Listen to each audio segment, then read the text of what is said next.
લોકસભાની ચૂંટણીના પડઘમ વાગી રહ્યા છે ને ભારતીય જનતા પાર્ટીએ આ રંગીલા રાજકોટને રણ મેદાનમાં પરિવર્તિત કરવાનો ઈરાદાપૂર્વક પ્રયાસ કર્યો છે, ત્યારે ખૂબ મોટા પડકારો ને અમે ઝીલવા અહીંયા આવ્યા છીએ અને એ જ પડકારો જન જન સુધી પહોંચાડવાની આપ સૌ નિષ્ઠાપૂર્વક હંમેશા જવાબદારી નિભાવતા આવ્યા છે, ત્યારે અહીંયા આજની આ પ્રેસ વાર્તામાં આપ સૌ પ્રિન્ટ ઇલેક્ટ્રોનિક્સ મીડિયાના સાથીઓનું હૃદયથી સ્વાગત કરું છું. અમારા પ્રદેશ કોંગ્રેસના અગ્રણી અને રાજકોટ સંસદીય મતવિસ્તારના પ્રભારી બિપિન દાદા, માનનીય અજીતભાઈ, શહેર કોંગ્રેસ પ્રમુખ માનનીય અતુલભાઈ, આમ આદમી પાર્ટીના મુખ્ય સંયોજક અજીતભાઈ, જિલ્લા કોંગ્રેસના પ્રમુખ માનની કપુરિયાજી, કોંગ્રેસ પરિવારના બધા જ હાકમ જેવા આગેવાનો, પરિવારજનો અને વહાલા રાખજો. આ રાજકોટનું રણ મેદાન એ સંસદીય મત વિસ્તારને સાંસદ ચૂંટીને આપે એટલા પૂરતું સીમિત નથી. સતત અને સળંગ સત્તાના મદમાં શાસકોનો અહંકાર હવે 7મા આસમાને પહોંચ્યો છે અને એ અહંકારની આગમાં આજે રાજકોટ સહિત સમગ્ર ગુજરાતના તમામ જાતિ, ભાષા, ધર્મ, પ્રાંતના લોકો પીડાઈ રહ્યા છે. આપણે સૌ સાક્ષી છીએ કે આ રાજકોટ કોર્પોરેશનથી લઈ અને કેન્દ્ર સુધી ભાજપનું શાસન છે. પંચાયતથી લઈને પાર્લામેન્ટ સુધી ભારતીય જનતા પાર્ટીનું શાસન છે. સરપંચથી લઈ અને સંસદ સભ્ય સુધી ભારતીય જનતા પાર્ટીના પ્રતિનિધિઓ ચૂંટાઈ અને ચારેય કોર ભાજપનો જય જયકાર છે. કમનસીબે ગુજરાતની વિધાનસભા વિપક્ષ વિહોણી છે. ગુજરાતની વિધાનસભા વાંઝણી રહી એવી સ્થિતિનું 1.25 વર્ષ ઉપરાંતથી નિર્માણ થયું હોવા છતાં સત્તાના સૂત્રો સંભાળનારા લોકો સામાન્ય માણસની અપેક્ષાઓ, આશાઓ પરિપૂર્ણ કરવામાં સંપૂર્ણ નિષ્ફળ નીવડ્યા અને એ નિષ્ફળતાનો ભોગ આજ સમગ્ર ગુજરાતમાં ભારતીય જનતા પાર્ટીના ઉમેદવારો બની રહ્યા છે. ગુજરાત ભાજપમાં દાવાનળની સ્થિતિ છે કે રાજકોટથી શરૂ કરીને અમરેલી હોય, સુરેન્દ્રનગર હોય, જુનાગઢ હોય, મહેસાણા હોય, સાબરકાંઠા હોય, વડોદરા હોય, વલસાડ હોય, જ્યાં જુઓ ત્યાં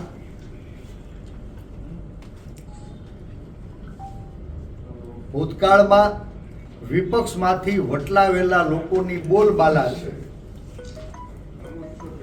અને પાર્ટી વિથ ડિફરન્સના નારા સાથે જે રાજકોટે એક વિચારધારાને બળ પૂરું પાડવાનું કામ કર્યું હતું, એવા રાજકોટમાં પણ ભાજપના પાયાના કાર્યકર્તાઓ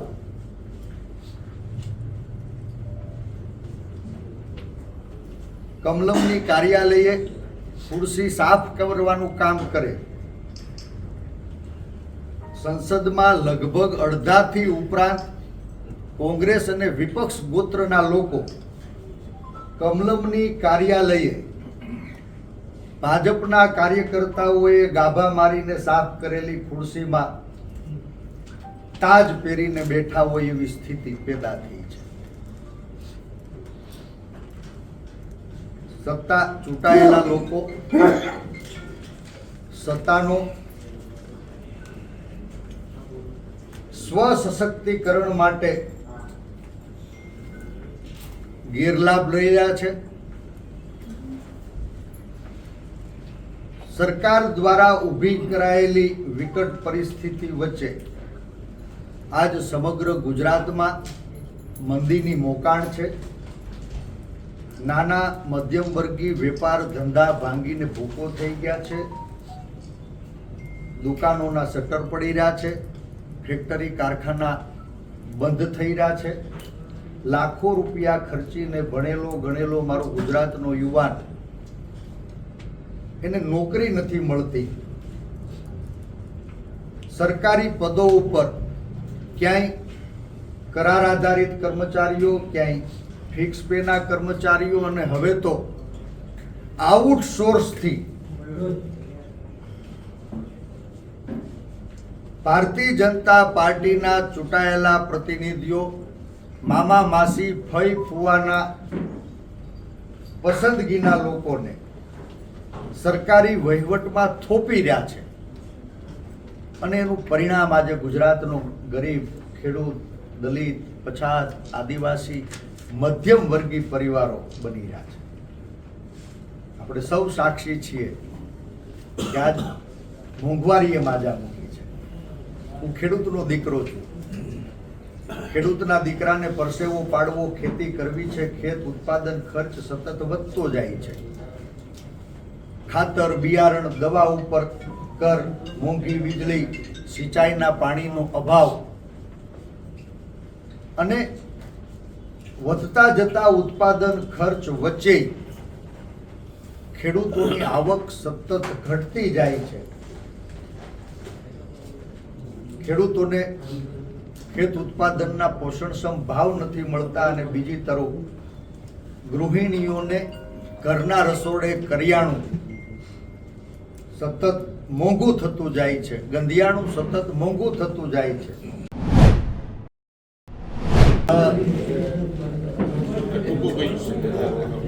હું આપ સૌને વિનંતી કરું છું કે મારા સંભવિત પ્રતિસ્પર્ધી 3 વખત અમરેલી વિધાનસભાનું એણે ચૂંટાઈ અને પ્રતિનિધિત્વ કર્યું હતું. 1995 થી ભારતીય જનતા પાર્ટીની આજ પર્યંત સળંગ અને સતત સત્તા છે. એમ છતાં અમરેલીમાં આખા સૌરાષ્ટ્રની સૌથી પહેલી રેલ આવી. દેશ બદલો. અમરેલીમાં બ્રોડગેજ કેમ ન આવી એ રાજકોટ વાળા મિત્રો અમરેલી વાળાને પૂછ્યું. અમરેલીમાં એર સ્ટ્રીપ હતી. અમરેલીમાં એરોપ્લેન અત્યાર સુધી કેમ ન ઉતરા એ અમરેલી વાળાને તમે પૂછ્યું.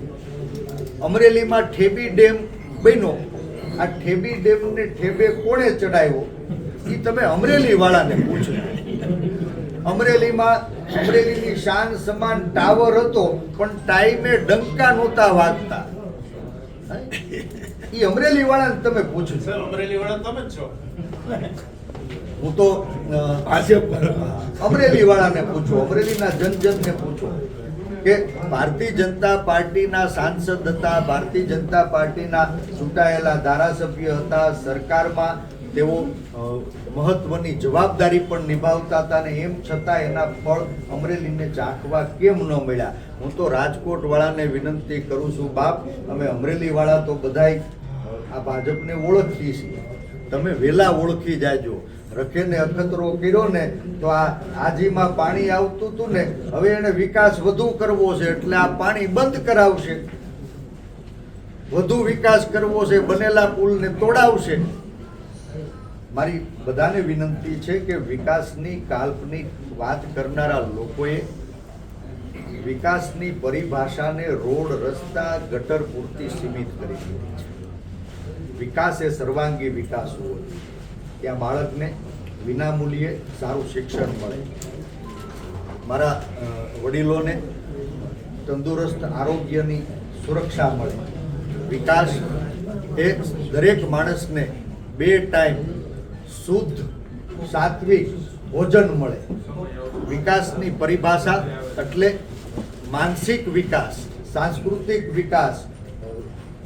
આ ભારતીય જનતા પાર્ટીએ જે ભારતે પીરસેલા સંસ્કારો છે, સર્વાંગી વિકાસના સપનાઓ છે, એને રોડ રસ્તા પૂરતા સીમિત કરી દીધા છે. ત્યારે મારી 2 હાથ જોડીને વિનંતી છે કે શારીરિક રીતે સશક્ત થવા, માનસિક રીતે સશક્ત થવા, વ્યવસ્થાની અંદર બદલાવ લાવવા માટે થઈને પરિવર્તન આવશ્યક છે. અપેક્ષા રાખું કે રાજકોટના લોકો આ સૌરાષ્ટ્રના હૃદયની અંદર ધડકન બની સમગ્ર ગુજરાતમાં પરિવર્તનની લહેર. નથી લાગતું કે કોંગ્રેસના અમુક જે જૂના જોગીઓ છે એને જેમાં ખાતર નાખ્યું અને ભાજપની પૂરી ઉપજ મળી છે? કારણ કે એટલા માટે કે આટલા વર્ષો સુધી જે પક્ષને વફાદાર મતલબ પક્ષે જેના સારા હોદ્દા આપ્યા એને છેલ્લે અલવિદા કહી દીધું, અને અમુક જે ઊંચા જોગીઓ છે જે હજી લડવા માટે તૈયાર નથી થતા વિચારે છે, આ માટે તમે શું કહેશો? આ ઘડાઈ ગયેલા ખેતરમાં. ખૂબ સાચી વાત છે. કોંગ્રેસ પક્ષ એ માત્ર સંગઠન નથી, રાજકીય પાર્ટી નથી. કોંગ્રેસ પક્ષ એ આંદોલન છે, આઝાદીનું આંદોલન. આઝાદીના આંદોલનમાં પણ શક્તિશાળી લોકોને સાથે લઈ અને જે સમૂહ બન્યો એ જ કોંગ્રેસ પાર્ટીમાં પરિવર્તિત થયો.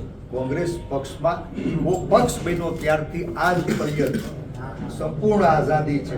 બોલવાની આઝાદી, હરવા ફરવાની, ખાવા પીવાની, પહેરવાની આઝાદી, પોતાનો મત સ્પષ્ટપણે અને જાહેરમાં મૂકવાની પણ આઝાદી. મારે આપના મારફત ભારતીય જનતા પાર્ટીના મિત્રોને સવાલ પૂછવો છે કે તમે એવી કઈ વ્યવસ્થા પેદા કરી છે જ્યાં તમારા નેતાઓ નમાલા બની ગયા છે? આજ પ્રજા વિવિધ સમસ્યાઓથી પીડાય છતાં ભારતીય જનતા પાર્ટીનો ચૂંટાયેલો જનપ્રતિનિધિ એની સરકારને સાચી વાત કેમ નથી કહી શકતો? અમારે ત્યાં ગુણપતિ, હું પાડ માનું છું ઈશ્વરી શક્તિનો. કોંગ્રેસનો બધો જ કકળાટ છેલ્લા 15 વર્ષમાં વટલાઈ અને કમલમની કાર્યાલયે ગયો અને એનું પરિણામ ગુજરાત ભાજપમાં દાવાનળની સ્થિતિ છે. ભારતીય જનતા પાર્ટીના 2 ઉમેદવારોને પાછા ખેંચી લીધા અને આ ત્રીજાને પાછા ખેંચવા કે કેમ એનો આજે પણ મને સવાલ લાગે. એક દાખલા સાથે મારી વાત પૂરી કરીશ. અમરેલીની અંદર એક બનાવ બન્યો, આપ એના સાક્ષી છો. કોઈએ પૂછ્યું કે ભાઈ શું થયું? તો કે અમરેલીમાં ઝઘડો થયો. કોની વચ્ચે થયો? તો ક્યાં થયો? તો કે ભારતીય જનતા પાર્ટીની કાર્યાલયે થયો. કોણ બાંધ્યા? તો કે ભાજપવાળા અંદરો અંદર બાંધ્યા. શું કામે બાંધ્યા? તો કે ટિકિટ મને મળશે કે તને મળશે એની માટે બાંધ્યા. તો માર્યા કોણે? તો કે ભાજપવાળાએ. માર કોણે ખાધો? તો કે ભાજપવાળાએ. માર સેનાથી ખાધો?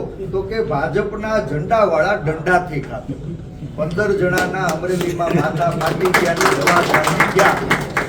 આ ભાજપવાળા અંદરો અંદર સત્તાના સ્વાર્થ માટે, ખુરશીની ખેંચમખેંચ માટે લડી રહ્યા છે. અને બીજી બાજુ અમારો કોંગ્રેસ પરિવાર ઇતિહાસમાંથી બોધપાઠ લઈ બધા જ ખંભે ખંભા મેળવી અને બીજી આઝાદીની લડાઈ લડી રહ્યા છે. મને વિશ્વાસ છે કે આ બીજી આઝાદીની લડાઈમાં કોંગ્રેસ વિજય થશે. પરેશભાઈ, તમે શું માનો છો? રાજકોટમાં તમે કહો છો કે સ્વાભિમાનની લડાઈ છે. શું આ એક મુદ્દા ઉપર જ કોંગ્રેસ ચૂંટણી લડશે કે કયા મુદ્દા ઉપર ચૂંટણી લડશે આ મેદાનમાં? અને આ વાત કે એમાં મેનિફેસ્ટો શું રહેશે આપણો? હા, કારણ કે તમે શરૂઆતથી જ તમારામાં સ્વાભિમાનની લડાઈ કરી રહ્યા છો. ક્ષત્રિય આંદોલનને કારણે જે ભાજપે નું અહમ જોવા મળશે એની લડાઈ કરી રહ્યા છો. શું મુદ્દા રહેશે લોકોની વચ્ચે? આ એક મુદ્દે જ જવાના છો કે બીજા મુદ્દે જવાના છો? સ્વાભિમાન યુદ્ધ એ ભારતીય જનતા પાર્ટીએ પેદા કરેલી વિવિધ સમસ્યાઓથી પીડાતા લોકો એ પગભર થાય, સશક્ત થાય, પોતાના પરસેવાની કમાણીથી ઈમાનદારીનો રોટલો ખાતા થાય, ભ્રષ્ટાચારમાં પીસાતા બંધ થાય, મંદી, મોંઘવારી અને બેરોજગારીનો ભાર એ ઓછો થાય, તો જ માણસ પોતાના સ્વાભિમાનથી પોતાના પરિવારનું ભરણ પોષણ કરી શકે. અને આ બધા જ મુદ્દાઓને લઈ સમસ્યાઓ ઘણી બધી હશે.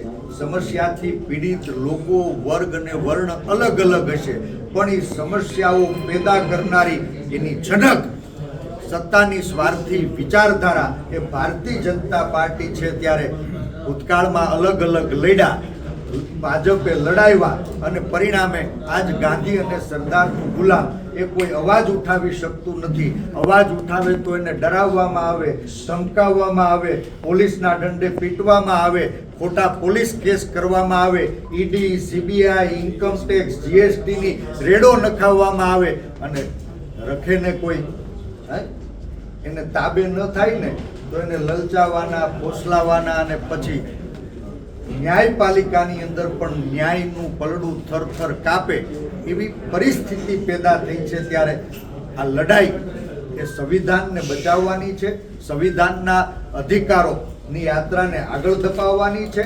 કોંગ્રેસ પક્ષે ભૂતકાળમાં પણ સામાન્ય માણસના સશક્તિકરણ માટે એ રાઇટ ટુ ઇન્ફોર્મેશન હોય, માહિતીનો અધિકાર હોય, અન્નનો અધિકાર હોય, ન્યાયનો અધિકાર હોય, જંગલની જળ જંગલ અને જમીનનો અધિકાર હોય, વિવિધ અધિકારોથી લોકોના સશક્તિકરણનો પ્રયાસ કર્યો છે. માણસ, આ દેશનો દરેક વ્યક્તિ આ દેશનો સાચો માલિક છે. સામાન્ય માણસ મજબૂત થશે તો મારું ભારત મહાન થશે. ભારતીય જનતા પાર્ટી સીધી કે આડકતરી રીતે સામાન્ય માણસને કોઈને કોઈ રીતે મજબૂરીવશ સરકારી કચેરીએ જવું પડે અને સરકાર ચલાવનારા લોકોને સલામ મારવી પડે એવી ગુલામીની વ્યવસ્થા પેદા કરવાનો પ્રયાસ કરી રહી છે. ત્યારે છેલ્લી વાત, આ લડાઈ વ્યક્તિ સામેની લડાઈ નથી, આ લડાઈ કોઈ વિચારધારા સામેની લડાઈ નથી, આ લડાઈ લોકશાહી વ્યવસ્થા ઇતિહાસ એનો સાક્ષી છે. આ પહેલી વખત કોઈ સમાજ કે એના ઘરની શક્તિ ઉપર વાર થયો હોય એવું નથી. કે પાટણની પીડિતા હોય, નલિયાની નિર્ભયા હોય કે કેટલી દીકરીઓના દામનને દાગ લગાડવાનો સરકારની છત્ર છાયા નીચે પ્રયાસ થયો, સરકાર એની ફરજ ચૂકી. ભૂતકાળમાં પણ વિવિધ સમાજો વચ્ચે ક્યાંય વર્ગ વિગ્રહ કરાવી, કોમવાદ કરાવી, જાતિ કોમ ભાષા ધર્મની વચ્ચે ભાગલા પડાવી રાજકીય રોટલા શેકવામાં ભાજપ સફળ થયું. અને માટે આજ લોકોને મૂળ પ્રશ્નોથી ભટકાવવા, જાતિગત લડાઈને ઈંધણ પૂરું પાડવાનો ઈરાદાપૂર્વકનો પ્રયાસ રાજકોટના મેદાનમાં ભારતીય જનતા પાર્ટીએ કર્યો હોય એવું મને લાગે છે. દીકરીઓ 15 દિવસથી ખૂબ સંયમ સાથે, મર્યાદામાં, શાંતિથી, જેમ પાંડવોએ 5 ગામ માંગ્યા હતા એમ મારી બહેનો દીકરીઓ માત્ર એક ઉમેદવારી રદ કરાવવાની માંગણી લઈને આજ પર્યત રખડી રહી છે. અને નીતિ નિર્ધારણ કરનારા ભારતીય જનતા પાર્ટીના શાસકોએ દીકરીઓને જાણે મજાક કરતા હોય એવી સ્થિતિનો ભોગ રાજકોટમાં ગઈકાલે એ દીકરીઓની આંખમાંથી આંસુ વહેતા. શું કોઈ દીકરીઓની જાત હોઈ શકે? દીકરીઓની કોઈ કોમ હોઈ શકે? દીકરીઓનો કોઈ ધર્મ હોઈ શકે? ના, દીકરીઓ એ દેશની દીકરીઓ છે. આજ કોઈની દીકરી ઉપર આંગળી ચીંધાતી હશે અને આપણે ચૂપ રહ્યા તો આવતીકાલે આપણી ઘરે ઘોડિયામાં ઉછરતી જે શક્તિ છે, જે દીકરી છે, એ પણ સલામત નહીં હોય. એટલે મારે રાજકોટના પાદરમાં આપ સૌના માધ્યમથી જનજનને વિનંતી કરવી છે કે આ દેશની દીકરીઓને સલામત રાખવી છે કે કેમ,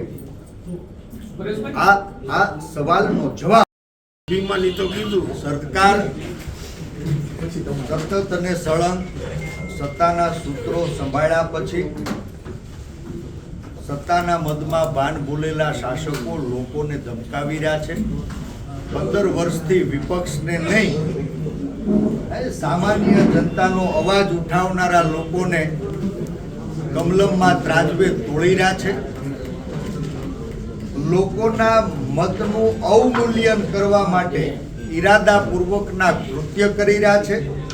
અને જ્યારે મતનું મૂલ્ય ઘસાય ત્યારે આ દેશ ફરી પાછો ગુલામીમાં ધકેલાય.